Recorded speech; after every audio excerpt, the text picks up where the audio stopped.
نشكر الجماهير اليمنية على المؤازرة. يعني بصراحة قاموا بتشجيعنا وجو من كل مكان إلى مدينة الطائف على أساس تقوم بتشجيع المنتخب اليمني. فإحنا يعني عملنا كل اللي علينا وطبقنا كل كلام الكابتن محمد حسن البعداني وأيضا مساعد الكابتن هيثم الإصباحي. طبقنا وسوينا، لكن الحظ ما حالفنا. ربك يعني ما أكرمنا، وصلنا للجول كثير، يعني هجمات في القوايم والذا، بس يعني ما توفقناش. الحظ ما كانش لصالحنا، والحمد لله رب العالمين. وايضا انتم على ما تشوفوا يعني البطوله هي اعداد اللي هي التصفيات المؤهله لكاس العالم وكاس اسيا. هذا يعني هذه الاهم.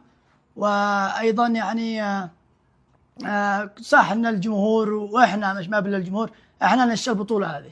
يعني احنا ندخل على اساس ايش؟ ننافس وايضا شيء نحقق البطوله، لكن ما هذا المكتوب. وايضا نعتذر مره ثانيه، نعتذر الجمهور اليمني على اساس يعني هم جو تشجيعنا، واحنا يعني سوينا اللي علينا، ولكن ربك ما اراد، ما توفقناش والحمد لله. لكن ان شاء الله نعوض في البطولات الجايه، وذي اهم من كل شيء، هذا اللي هي تصفيات الذي الى نهايات كاس العالم ان شاء الله، وربك بيوفقنا ان شاء الله. في البداية نشكر الجماهير اليمنية التي آزرتنا وشجعتنا سواء في أرضية الملعب أو خلف الشاشات.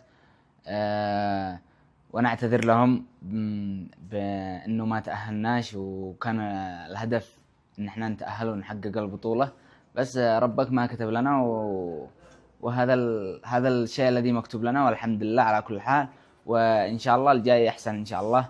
الآن معنا هدف نستعد ونتجهز له، هو تصفيات كأس آسيا المؤهلة لكأس آسيا وكأس العالم الذي في شهر 9. إن شاء الله نتجهز تمام، ويقع معسكر من بدري، ونكون عند حسن ظن الجماهير اليمنية، وإن شاء الله نتأهل إلى النهائيات وإلى كأس العالم إن شاء الله. هذا حال كرة القدم، تخليك تفرح وتخليك تبكي وتخليك تحزن وتخليك تضيق، بس الحمد لله على كل حال. بطولة إعدادية، بطولة ودية، نتجهز واستفدنا منها حاجات كثير، وإن شاء الله يكون الجاي أحسن وأفضل إن شاء الله بإذن الله. أول شيء نحيي جماهيرنا اليمنية التي آزرتنا داخل الملعب وخارج الملعب أو من خلف الشاشات، وإحنا قدمنا الذي علينا اللي كان داخل الملعب. قدمنا التعليمات الكابتن محمد حسن البعداني. كل الخطط اللي قدمناها في كل مباراة كانت لها نوعها، وكل مباراة كان لها ظروفها، والحمد لله كان معنا فريق 23 لاعب اساسي، ليس احتياط او بديل. يعني كل اللاعبين اللي دخلوا كانوا قدوا مهمتهم بامتياز، والحمد لله يعني منتخب بشرف هذا يكون معنا 23 لاعب ممتاز من غير اي بديل، يعني البديل اللي ينزل يكون افضل من الاساسي. القادم ان شاء الله معنا التصفيات الاسيويه.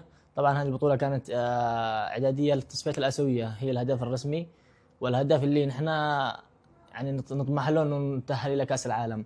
معنا المجموعة حقنا إن شاء الله نتأهل منها، ومن ثم نتأهل إلى كأس العالم بإذن الله. هذا هو الهدف حقنا.